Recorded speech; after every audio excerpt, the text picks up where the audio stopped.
থাকতে একা তো পারবো না।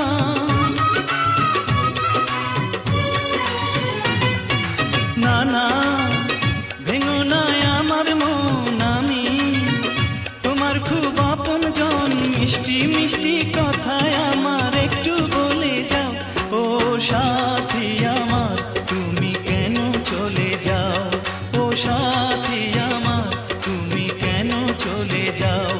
কি দোষ করেছি এ কথা